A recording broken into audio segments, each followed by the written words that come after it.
See, Curtis 50 Cent Jackson had a problem. He was 9 times, but the problem was that he knew who did it. Everyone knew who did it, but he couldn't do anything about it. The person who did his name was Kenneth. But why did he do it? Well, meet Ja Rule. Oh, you thought Drake and Kendrick had the craziest beef in hip-hop history? Nah, that was 50 Cent and Ja Rule. See, Kenneth is the most famous man that you've never heard of.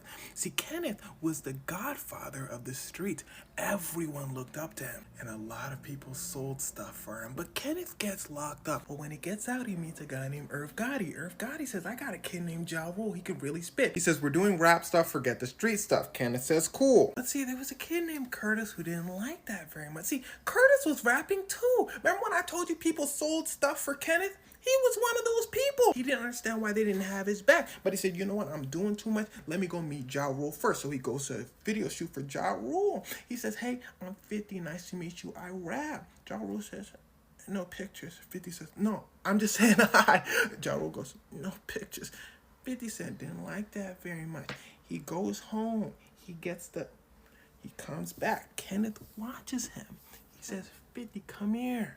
50 goes, yes, sir. Kenneth says, look, kid, chill out. 50 says, he's disrespectful. Kenneth says, he's with me.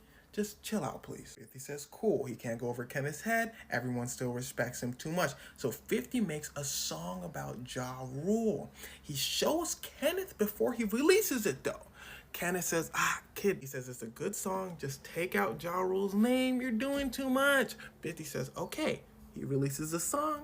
It's obvious he's talking about Ja Rule. He just doesn't say his name. Ja Rule doesn't like that very much, but it all comes to a head when him and 50 get booked for the same concert. Before anything could go down, though, Irv and 50's manager talked. They said, this is stupid. Let's get them in the room. Let's get them to talk. Irv goes to Ja Rule. Ja Rule says, but he says, I was in the street for real. I'm gonna show him. Irv says, no, we're just gonna go talk, Ja. You just gonna go talk, right? Ja says, They go to the meeting.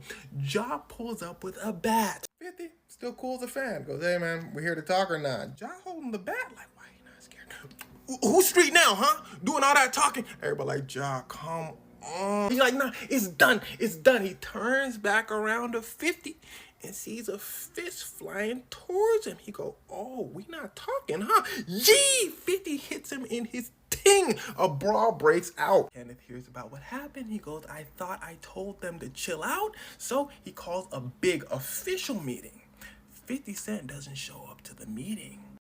Is 50's side, including his manager. It's not looking good for 50. I forgot to tell you, he also came out with a song called How to Rob, where he talked about how he would rob everyone in the music industry, so no one in the music industry liked him either. He goes to a studio to record. Ja Rule shows up to that studio. They said, Ja, 50 Cent's upstairs. They go upstairs, and 50 Cent gets poked with something very sharp. Now here's where it starts to get wicked. Irv and everyone involved in 50 Cent getting poked get arrested for the situation. They said, how did the police know? A restraining order then comes out saying they can't be anywhere around 50. They ask for the paperwork, and 50 Cent's name is all over the paperwork. They, in a petty maneuver, print copies and start passing it around the streets. Now, in the streets, you don't want to be known as a snitch, so everyone is watching 50 very closely.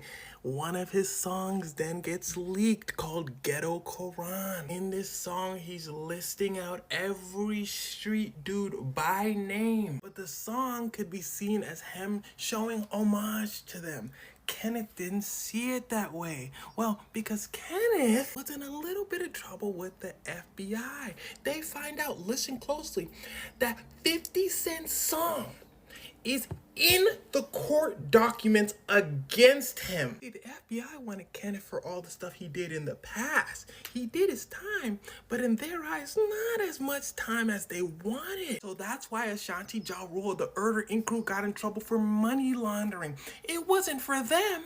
It was for Kenneth. So all of this stuff combined, the snitching, the Ja Rule stuff that everyone hating 50, culminates to Kenneth telling Mike Tyson's childhood friend Daryl to go, 50. And this isn't a secret. He got hit like I got hit, but he ain't breathing. The song Many Men by 50 Cent. Listen to the name he says before that line. He says his name. 50 gets But he survives. Everyone knew Kenneth did it. The police knew Kenneth did it. But how the court of law works, you can't just pull someone in. So they get Kenneth for a bunch of other stuff. They were going after him anyway. No one would sign 50 to their label. Everyone hates him in the industry. So he goes with this dude all the way from the West Coast named Eminem, who didn't care about any of that. Dr. Dre says sign him. The rest is history.